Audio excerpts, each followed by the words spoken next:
Okay, so our first step is going to be to take our black paper and fold it in half. So let's go ahead and do that. Just take the bottom edge right up against the top edge, make sure they match perfectly, and fold. Okay, so we're going to reserve the bottom half for our calendar that's going to go here. So we'll just put our calendar aside for now. And I'm going to bend the paper back on the fold like this, so that all I have is my top half available. And we're going to do Faber-Castell chalk pastels. So open up your package, and we're going to begin with some colors in the background. So I would just pick whatever colors make you happy. Maybe some cool colors, warm colors. I'll do a mixture. Okay, and we're going to use these to make some mountains in the distance. So we're going to do it by using the edge of the pastel like this to make a short line. And I'm going to switch to another pastel, and I'm going to let my line kind of shimmy around to create a mountainous terrain. I'm going to start my next mountain maybe down here like this, so it comes up in front of that first mountain, and it's going to come up nice and high and back down. Okay, and your mountains, you could put another mountain back here. You could do just one big mountain. There could be a variety of things that happen here.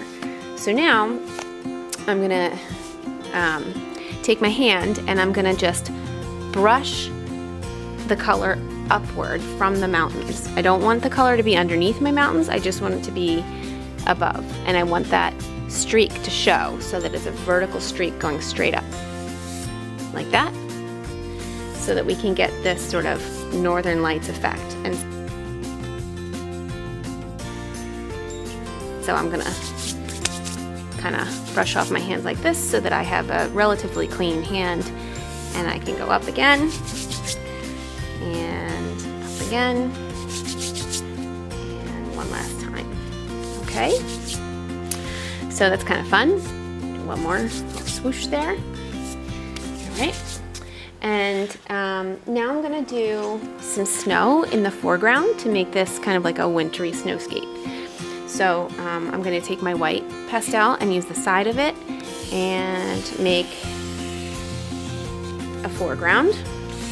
So our mountains are in the background and our snow is representing the foreground. The foreground is what's closest to us in the picture, and it's always lower on the page. So I have kind of a wobbly edge there because my snow is not going to be perfect. And then I can take my black and I can add some trees. I think actually I'm going to use kind of a charcoal gray, and I'm going to add my trees in. Now my trees can, I can have them close in the foreground, so I can have them far off in the distance, and their sizes will change depending on where they're located.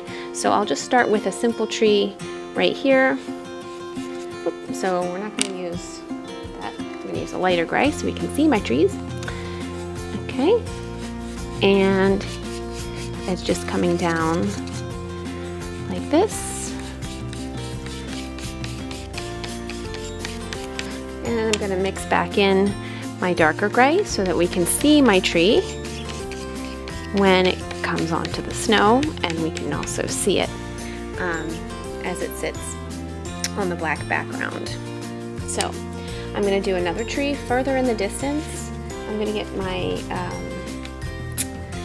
guess I'll go with my white again, but since it's far off in the distance, it's going to be a lot smaller.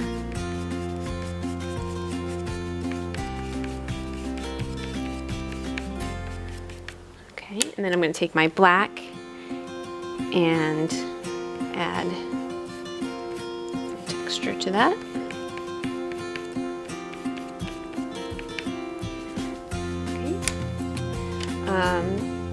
And I think I'm going to do another one over here that's very large, that kind of comes off the foreground in the front of the page here.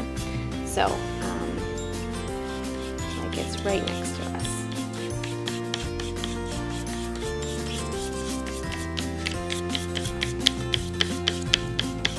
And so you see how I have this center line. I haven't actually drawn the line, but I'm pulling from an invisible center line every time I make a tree branch. And they're just coming down on either side. When I get down to the middle, they just cross. Okay? And since this is right up in the foreground, I'm going to use the gray to keep it light.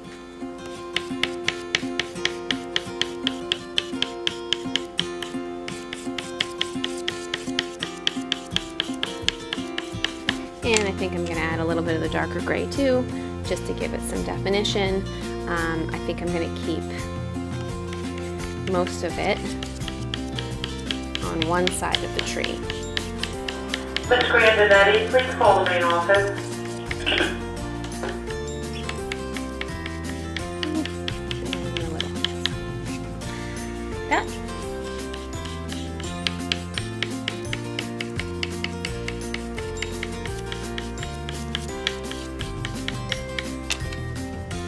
A little black, a little extra definition.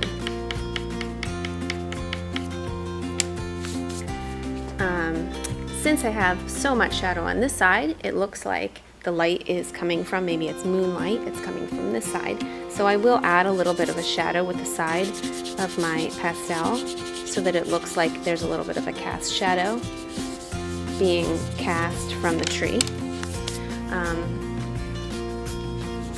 Right up here in the foreground. And if you want to do the same with some of the others, you could do that. Take my charcoal colored black there. It's not quite deep black. And I'll do the same with this one. And they just follow the bottom edge of the tree and then they fade away off at an angle.